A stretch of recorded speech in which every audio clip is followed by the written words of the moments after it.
Olá pessoal, tudo bem com vocês? Hoje nós vamos começar um conteúdo novo. Nós vamos falar sobre o reino protista, página 27. Então peguem a sua apostila aí para vocês irem acompanhando junto comigo, tá? Bom, quando a gente fala de reino protista, a gente está incluindo seres unicelulares, pluricelulares, autótrofos e heterótrofos. Por quê? Porque o reino protista ele é composto de protozoários e de algas. As algas, por muito tempo, elas foram consideradas representantes do reino vegetal, por fazerem fotossíntese. Porém, depois que viram que as algas não formavam órgãos verdadeiros, essas algas então foram incluídas no reino protista junto com os protozoários. Então vamos lá. Quando a gente está falando de protozoário, a gente está falando de seres unicelulares e heterótrofos. Porém, se a gente estiver falando sobre as algas, a gente está falando de seres unicelulares, de seres pluricelulares e de seres autótrofos. Então, é importante ficar bem claro que quando a gente fala reino protista, ou a gente fala os protistas, a gente também está incluindo as algas além dos protozoários. Mas se a gente só falar protozoários, aí a gente está querendo dizer aquele grupo de seres unicelulares e heterótrofos, tá? Então, nós vamos falar um pouquinho sobre cada um desses representantes aí, começando então pelas algas. As algas, elas são os grandes representantes do ambiente aquático, tá? Vivem geralmente na água do mar ou na água doce, mas também podem viver em ambientes terrestres úmidos. As algas são as grandes responsáveis pela quantidade de oxigênio presente no ambiente. Então, quando existia uma propaganda falando lá a Amazônia é o pulmão do mundo, na verdade não é a Amazônia o pulmão do mundo, e sim as algas, porque elas é que produzem a maior quantidade de oxigênio que é liberado para a atmosfera, disponível para a nossa respiração, por exemplo, tá? Então, as algas elas podem ser tanto unicelulares quanto pluricelulares. Então, vocês acompanhem aí comigo na página 27 que tem uma tabela aí. E aí a gente vai falando um pouquinho e vocês vão conhecendo um pouquinho mais dessas algas, tá? O primeiro grupo aí são os dinoflagelados. As dinoflageladas são algas representantes, em sua grande maioria, de água salgada, mas existem também na água doce, tá? Alguns dinoflagelados emitem bioluminescência, que é como se fosse uma luz parecida com a luz do vagalume. Então dá para enxergar assim, né, no escuro, assim a gente consegue ver aquela luz emitida pelos dinoflagelados. As diatomáceas, que também são algas unicelulares, elas constituem a maior parte de todo o plâncton do ambiente aquático, tá? Aliás, as algas todas, né, elas têm grande importância tanto na produção de oxigênio para a atmosfera, por realizarem a fotossíntese em massa, quanto também serem ali a base da cadeia alimentar. Então, as algas, no ambiente aquático, as algas são sempre os seres produtores, são sempre os seres que iniciam a cadeia alimentar, tá? As euglenas, que elas têm grande quantidade de clorofila e por elas terem essa grande quantidade de clorofila, elas acabam sendo ali responsáveis pela grande quantidade de oxigênio que elas liberam para o ambiente, juntamente com as algas verdes, né? Que o nome algas verdes é por conta do pigmento verde, que é a clorofila que elas têm em suas células, beleza? As algas pardas, que têm uma coloração marrom, laranja ou até mesmo meio avermelhada, são algas utilizadas na produção de verniz, de óleos, de cola, tá? De materiais industriais. E as algas vermelhas, que são as famosas utilizadas aí no agar-agar, que é uma substância que serve como espessante de sorvete, que serve para fazer a composição de cosméticos, tá? É a alga vermelha. E aí eu gostaria de falar com vocês conhecem o fenômeno chamado de maré vermelha? Qual dessas algas causa a maré vermelha? Acredito que alguém aí deve ter falado as algas vermelhas, não é mesmo?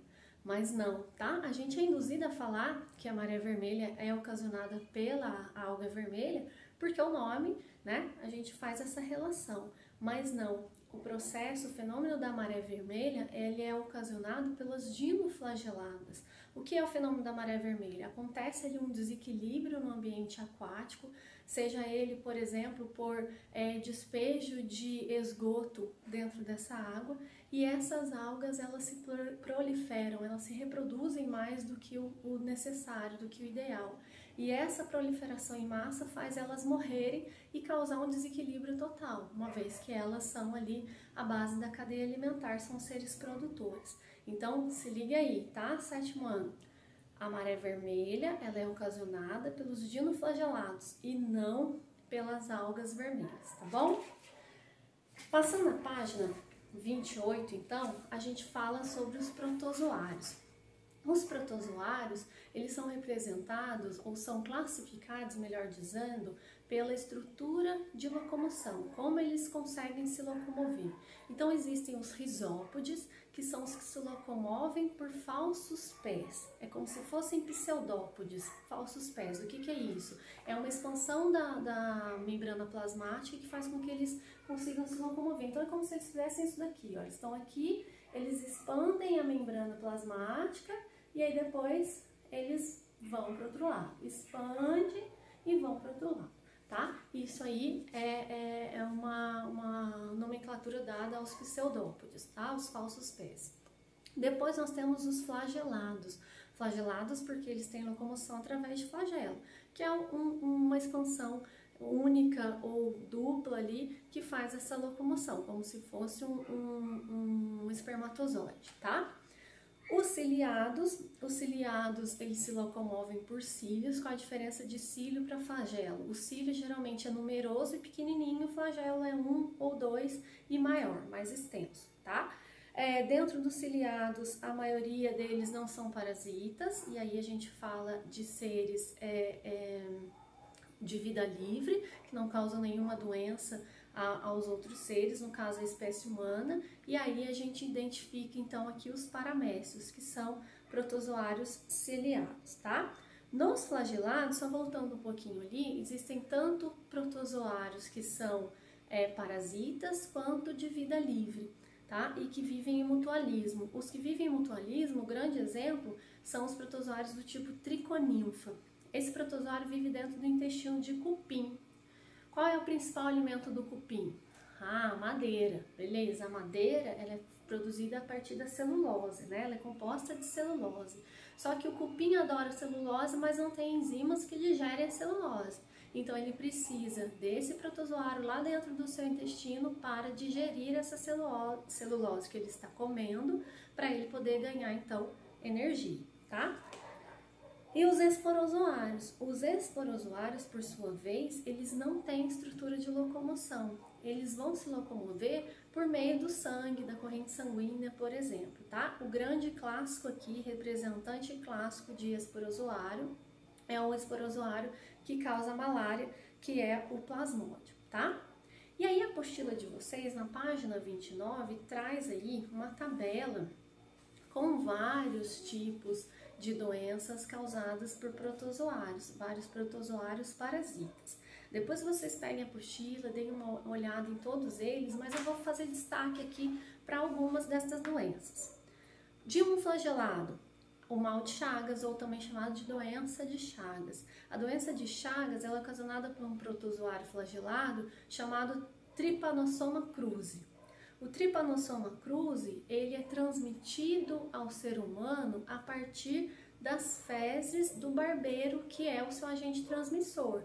Assim como nós temos a dengue transmitida a partir do Aedes aegypti, que é um mosquito, aqui na doença de Chagas, o agente transmissor é um inseto também, mas ele é conhecido como barbeiro.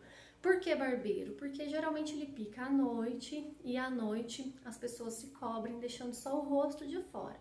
Mas isso não significa que ele pica somente o rosto, tá? Ele pica qualquer área que estiver exposta. Mas o problema do barbeiro não é ele picar, porque ele pica para sugar o sangue da pessoa por ele ser um inseto hematófago. O problema do barbeiro é que o protozoário, o Trypanosoma cruzi, fica dentro do intestino dele. E por fisiologia do seu próprio organismo, depois que ele suga o sangue, ele defeca, ele faz cocô.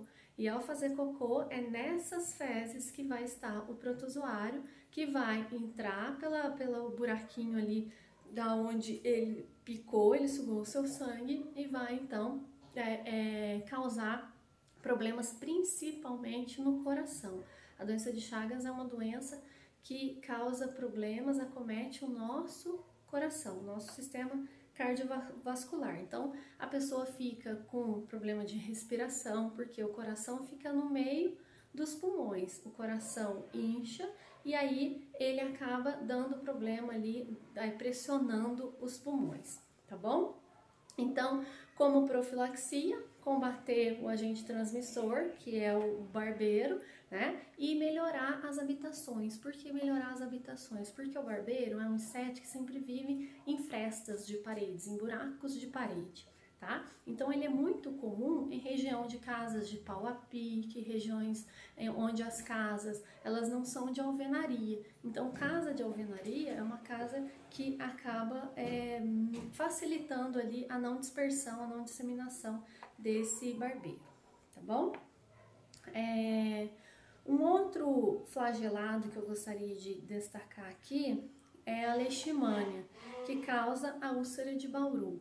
A leishmania também é transmitida a partir de um mosquito, só que aqui é um mosquito palha, ou também chamado de birigui, que é um mosquitinho pequenininho, amarelinho, que pica também para sugar o sangue. E aí é nessa picada que ele vai liberar ali o protozoário leishmania.